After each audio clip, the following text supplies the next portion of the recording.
es el valor de 25 veces el valor de la UMA. Estamos hablando de poco menos de 2.200 pesos, 2.170 pesos más o menos, 2.172.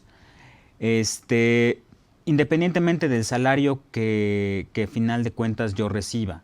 Si soy un alto ejecutivo de alguna empresa que, bueno, recibo un salario aproximado de, no sé, X cantidad de 80,000 pesos mensuales, por ejemplo, pues en ese momento yo no voy a cotizar con un salario de 80,000 pesos ante el instituto para el pago de mis cuotas, voy a cotizar con el tope de 25 veces el valor de la UMA.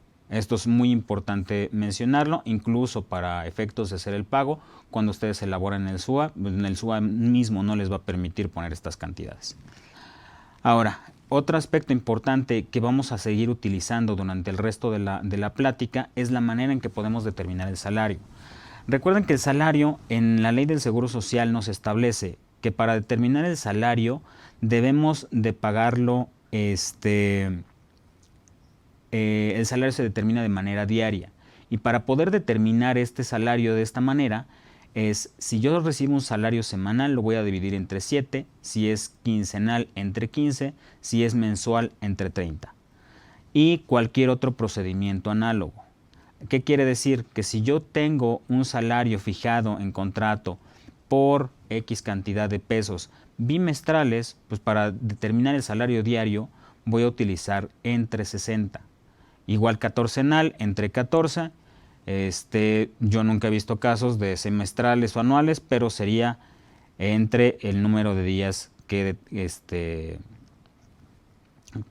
correspondan, ¿no? Esto es muy importante mencionarlo. En los próximos slides vamos a ver algunos casos que vamos a utilizar este criterio. Y finalmente, tenemos algunos otros casos en los cuales el salario del trabajador se determina por unidad de tiempo. Aquellos que llamamos por jornada reducida o aquellos que son pagos por hora. Independientemente de lo que trabaje la persona o de si una persona, por ejemplo, gana, no sé, 200 pesos diarios y trabaja 2 horas diarias, pues seguramente pues el salario va a ser inferior al salario, al valor de la UMA. Pero yo voy a tener que cotizar el día de hoy que trabajó esas 2 horas ganando un salario inferior con el tope mínimo de 86.88, que es el valor vigente de la UMA. Bueno, ¿cómo calculamos el salario base de cotización? Pues bueno, aparte del salario como tal, tenemos esta pieza importante llamada salario y todas aquellas retribuciones fijas que ya conocemos, que son las partes proporcionales que me integran mi propio salario fijo, llámese la prima vacacional, llámese el día de aguinaldo, voy a agregarle como un salario fijo, como esta pieza de salario fijo, todas aquellas retribuciones periódicas de cuantía previamente conocida. Es decir, aquellas prestaciones que yo, previo a que ocurra el evento, yo ya sé que le tengo que pagar. Ejemplo, podemos tener una ayuda de alimentación, una ayuda de comida, fijada en una cantidad de 1,000 pesos mensuales y la pago incluso por adelantado. Entonces, al inicio de cada mes o en el pago de la segunda quincena del mes, en caso de que sea un empleado que cobre quincenal, la segunda quincena yo le estoy pagando sus 1,000 pesos que corresponden a lo que va a devengar el próximo mes. Esta cantidad yo ya la conozco, es una cantidad, una percepción, una retribución periódica, sí, de cuantía previamente conocida. Entonces, estas cantidades fijas se tienen que ir añadiendo, se tiene que ir agregando al salario más la parte del aguinaldo más la parte de la prima vacacional. Todo esto es desde el punto de vista de la percepción fija. Ahora, tenemos que agregarle, para poder integrar bien el salario base de cotización, tenemos que agregarle los elementos variables. Estos elementos variables Al contrario de lo anterior, son aquellos elementos que no pueden ser previamente conocidos. Por ejemplo, y el caso más común de estas percepciones variables es el tiempo extra. El tiempo extra no lo pago sino hasta que lo conozco, hasta que lo trabajo. Una vez trabajado, yo determino cuánto es lo que le tengo que pagar por horas extras dobles o por horas extras triples, y en el siguiente pago de nómina realizo este pago. Eso yo no lo conozco previamente. Eso yo lo conozco después de sucedido el evento. Un comisionista, un vendedor que cobra sus comisiones por venta, yo no sé cuánto va a cobrar o cuánto va a ganar esta persona, cuánto va a vender durante el próximo mes. Eso dependerá de su trabajo diario, dependerá de su habilidad para vender, dependerá de mil y un cosas, pero yo no voy a conocer todo lo que vendió y por consiguiente la cantidad que tengo que pagar de comisiones, sino hasta que termine el mes. Una vez concluido el mes, entonces ya tengo estos datos y estas partes variables ya las incluyo al salario base de cotización. Entonces, tenemos estas dos bolitas, la parte del salario fijo más la parte del salario variable, en conjunto me dan lo que conocemos como el salario diario base de cotización. Hay un tema importante que quiero que tengamos claro en este curso. Parecerá un poco exagerado si ustedes quieren en este momento. El concepto de salario diario integrado, como mucha gente conocemos este salario diario, este salario base de cotización, en la ley del Seguro Social no existe. No existe el concepto de salario diario integrado. Lo que utilizamos para el cálculo de las cuotas obrero-patronales es el salario base de cotización. Entonces, si ustedes quieren buscar alguna reglamentación relacionada con este tema, tendrán que encontrarla bajo el concepto de salario base de cotización.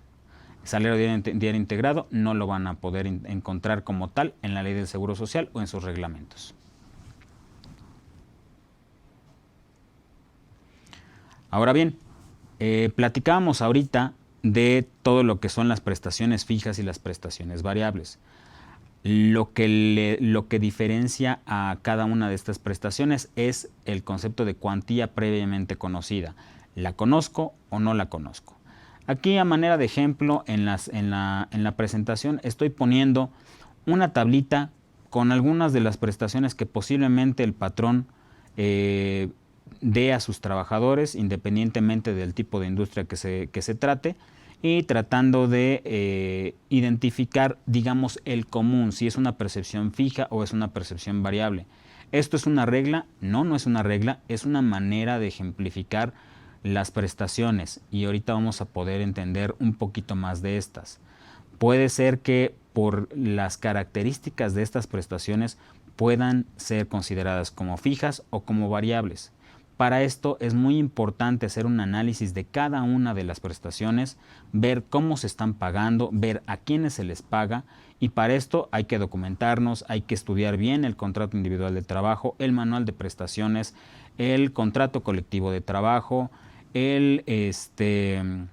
la carta propuesta de empleo al trabajador, hay que entender el plan de previsión social, hay que documentarse de una manera adecuada para poder identificar si es fija o variable y hacer una integración correcta de estas percepciones.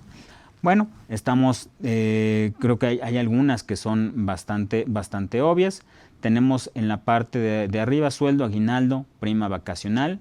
Estas, en definitiva, pues son sueldo, son prestaciones fijas, el común. Puede ser que incluso que varíen de acuerdo a cómo se pagan, sí, puede ser. El sueldo puede ser variable, por supuesto que puede ser variable. Puedo estar cobrando por unidad producida, puedo cobrar por tiempo trabajado, puedo cobrar por cualquier otra modalidad, pero eso lo va a establecer el contrato de trabajo y todos los documentos que ya les he mencionado. El aguinaldo y la prima vacacional regularmente son prestaciones fijas. Nosotros ya sabemos cuánto es lo que se tiene que pagar, y cuando tengo un sueldo fijo, estas dos, por consiguiente, en la mayoría de los casos, tiende a ser fijo. Incluso si ustedes ven, Otro concepto que en la ley del Seguro Social no está catalogado como tal, pero lo conocemos todos, es el factor de integración. El factor de integración, el concepto no existe en la ley del Seguro Social, únicamente es las proporciones diarias de cada una de estas prestaciones. Aguinaldo, prima vacacional y en este caso los días de vacaciones. ¿Por qué aquí no pongo vacaciones? Porque en la ley del Seguro Social, bueno, más bien en ningún caso yo pago las vacaciones, salvo que sean vacaciones no disfrutadas cuando la persona ya se fue de la compañía. Ese es el único caso en el cual yo puedo pagar legalmente las vacaciones. ¿Por qué muchas empresas tienen en su nómina el concepto de vacaciones? Pues es más para efectos contables, es más para efectos de control. No pretendemos mencionar que las vacaciones es un concepto adicional. Todos sabemos que las vacaciones simplemente es un sueldo que se da al trabajador en el periodo de descanso que tiene derecho a disfrutar durante el año trabajado. ¿Sale? Ahora, por eso no lo estamos plasmando aquí. Después tenemos la parte del tiempo extra. El tiempo extra definitivamente es una percepción variable. La naturaleza del tiempo extra es yo lo voy a pagar hasta el momento en el que lo trabaje, si no, no tengo manera de identificar cuántas horas trabajó y cómo se las voy a pagar. Los bonos, salvo que tengamos una cantidad determinada como un bono fijo, el resto de las bonificaciones, pues bueno, tienden a ser percepciones variables. Voy a poner un ejemplo de ambas.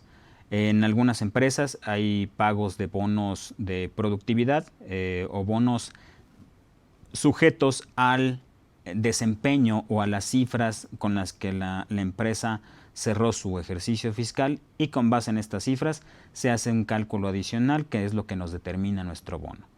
Esto pues, se hace una vez al año, tal vez 2 veces al año, 3 veces al año, pero pues es algo que yo no conozco hasta el momento en que voy a pagar. Una vez que ya ocurrieron los sucesos es cuando necesito calcular este bono y cuando determino cómo lo voy a integrar y cómo lo voy a pagar. ¿Hay otro tipo de bonos que pueden ser fijos? Sí. Conocí alguna vez una empresa que a sus empleados, a ciertos empleados, les agregaba un pequeño factor diario a la integración de una bonificación por idioma. Aquellas personas que acreditaban un examen de inglés, se les pagaba una bonificación mensual de X cantidad y obviamente pues esta cantidad era de cuantía previamente conocida y la integraban como tal, como una percepción fija. Fondo de ahorro y vales de despensa. El fondo de ahorro regularmente es un porcentaje sobre el sueldo, que es una parte fija, sí. El vale de despensa puede ser digamos, fija y variable. Fija cuando se determina una cantidad mensual o quincenal, una cantidad mensual de pago de vales de despensa, por ejemplo, un 10% del sueldo, a lo mejor topado lo que establece la ley del impuesto sobre la renta. Bueno, eso será una prestación fija. Si le añadimos a este concepto que estará sujeto a las inasistencias o los periodos de incapacidad temporal o cosas así, entonces ya no es una percepción fija, es una percepción variable, dado que yo no sé cuántas veces va a faltar la persona en los próximos días, ¿no? O las cantidades pueden ser pagadas y pueden ser diferentes mes a mes. Las compensaciones regularmente son prestaciones variables.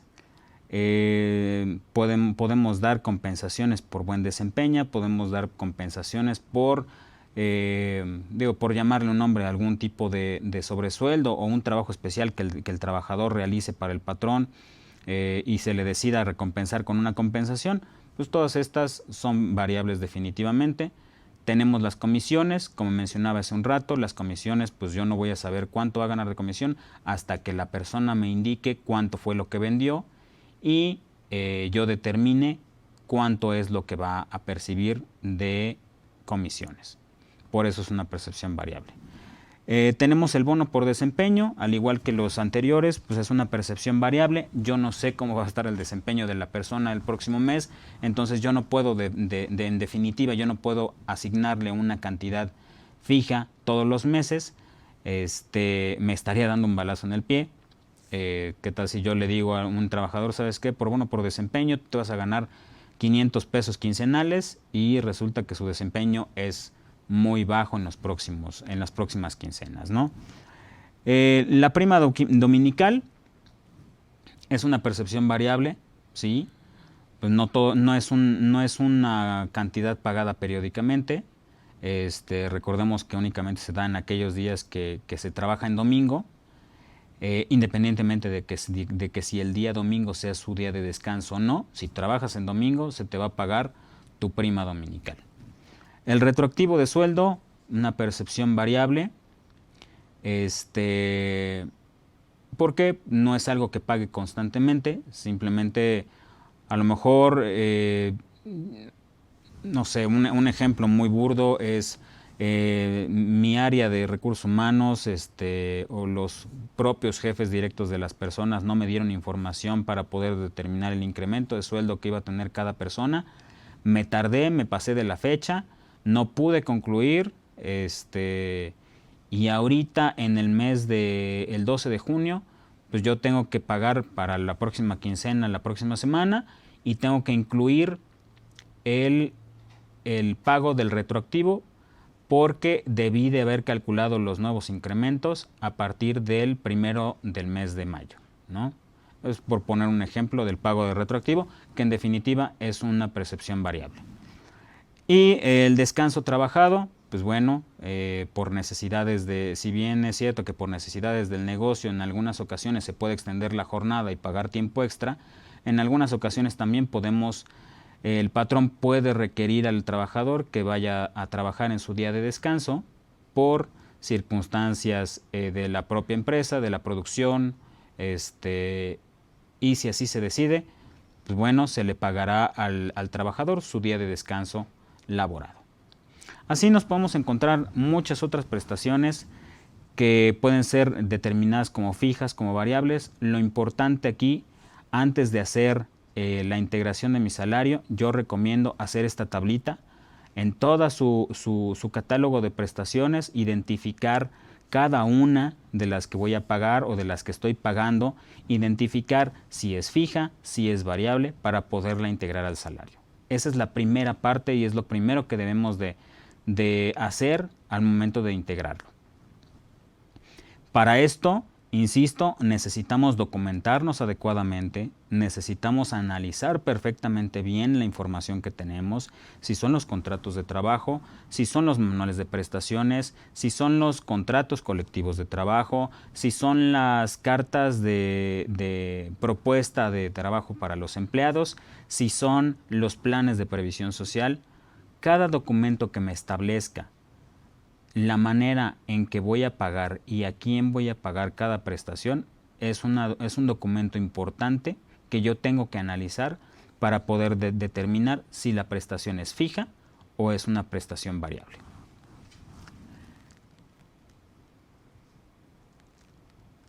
Ahora sí, entramos a la parte, digamos, medular de la integración del salario base de cotización.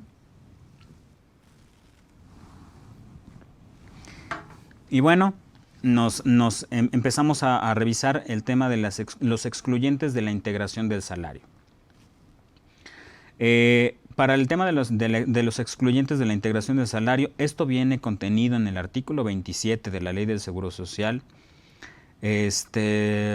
Algunos de las excluyentes vienen en este artículo, bueno, no algunas, vienen todas las excluyentes, perdónenme, y lo voy a leer tal cual.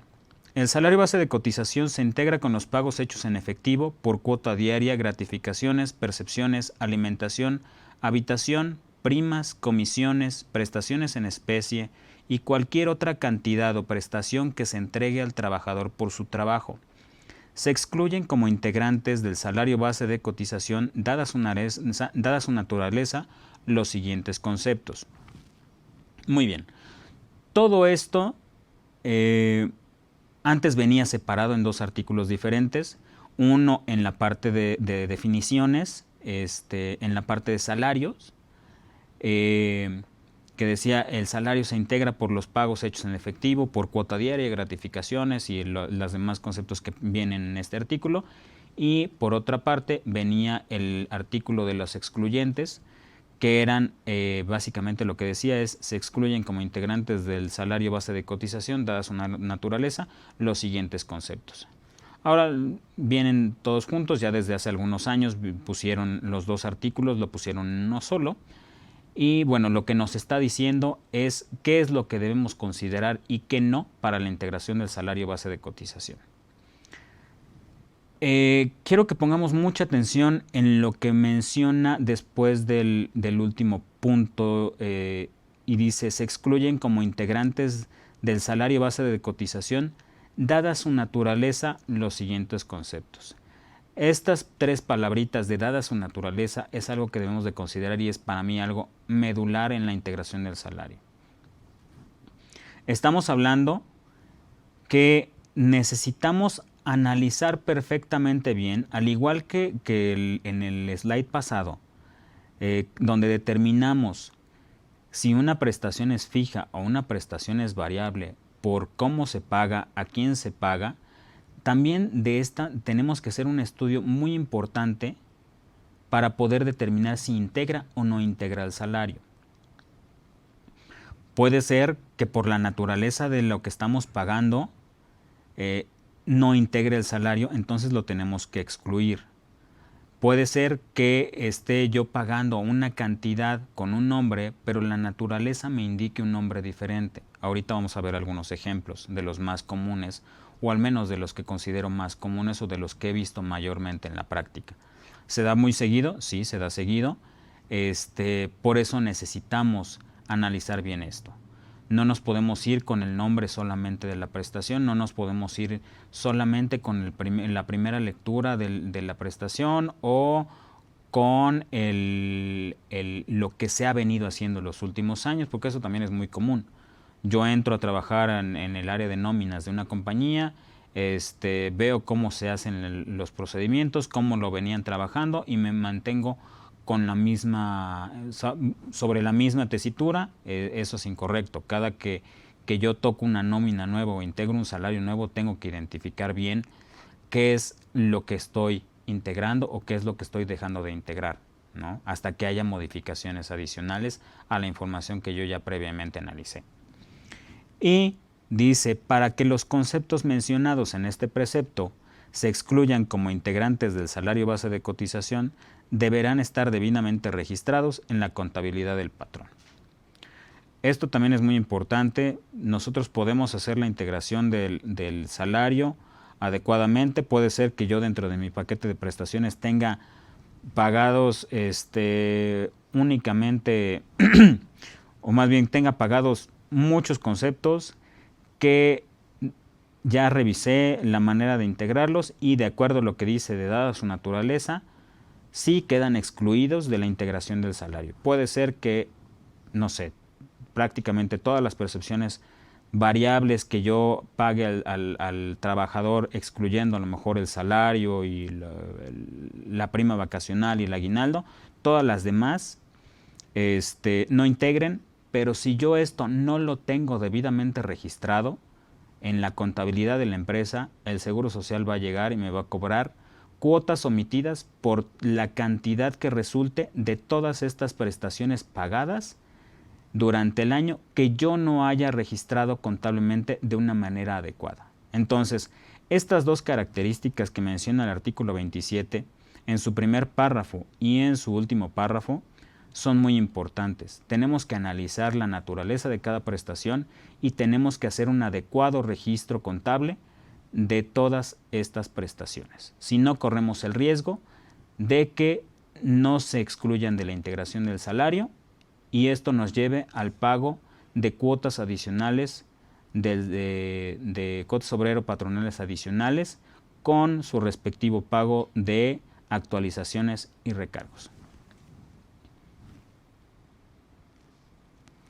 Y bueno, ya entrando en tema, tenemos como primera fracción de la integración de las excluyentes del salario base de cotización, tenemos los instrumentos de trabajo. Los instrumentos de trabajo, tales como herramientas, ropa y otros similares. Hay que recordar lo que menciona el artículo 27 en su primer párrafo, lo que leíamos hace un rato. Cualquier cantidad o prestación que se entregue al trabajador por su trabajo. Estas cantidades o estas herramientas o equipos que yo le doy al trabajador no son por efecto de su trabajo, son para la realización de su trabajo. Es algo distinto, sí, es muy delicada la línea, pero sí es algo distinto. Esto es, por ejemplo, yo te doy a ti una bonificación porque hiciste un trabajo adicional en un tiempo, en un tiempo determinado. Esto es una cantidad que se da al trabajador por su trabajo, por un trabajo adicional que está desarrollando.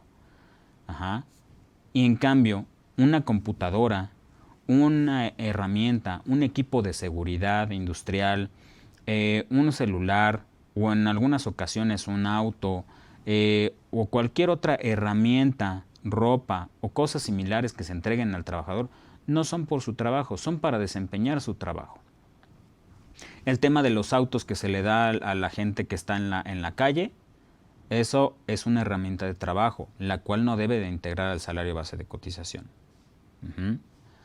Me pueden decir, oye Edgar, es que fíjate que en la compañía donde yo trabajo, para poder hacer la integración del salario, cuando voy a calcular una liquidación, pues le integro todo esto y le integro más. Bueno, estamos hablando de conceptos distintos.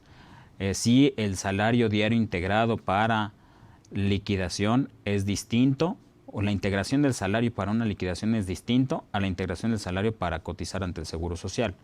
Eso, hay una diferencia muy grande en esto. Prácticamente, para integrar el salario de una liquidación, pues integro y meto completamente todo. Si tengo teléfono, si tengo vales de gasolina, si tengo un auto de la compañía, si tengo bonos recibidos, si tengo el fondo de ahorro, si tengo alimentación, si todo lo que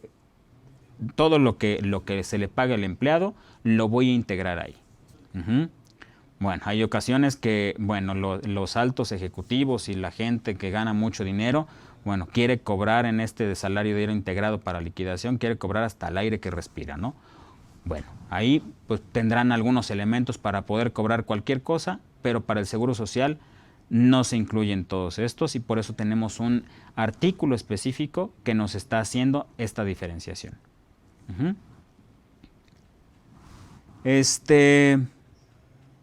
Segundo punto, tenemos el ahorro. El ahorro cuando se integre por un depósito de cantidad semanaria, quincenal, mensual, igual del trabajador y de la empresa. Si se constituye en forma diversa o puede el trabajador retirarlo más de 2 veces al año, integrará a salario. Vamos a platicar del ahorro. El ahorro me estoy refiriendo básicamente a lo que es el fondo de ahorro. Para que este fondo de ahorro no integre al salario, se deben de cumplir con ciertas características. La primera es que efectivamente sea un ahorro. Que las cantidades retenidas del trabajador se equiparen y se vayan a una cuenta diferente a donde están todos los recursos financieros de la compañía. Si la compañía, la empresa o el patrón tiene destinada un par de cuentas, una cuenta de banco cobradora y una pagadora, o los efectos para los efectos que así lo maneje, deberá destinar, que regularmente se utilizan cuentas de instituciones adicionales para poder manejar el fondo de ahorro, tiene que manejar una cuenta distinta para mandar todas estas aportaciones. Y cada periodo de nómina, una vez que hago la retención de la cantidad de fondo de ahorro,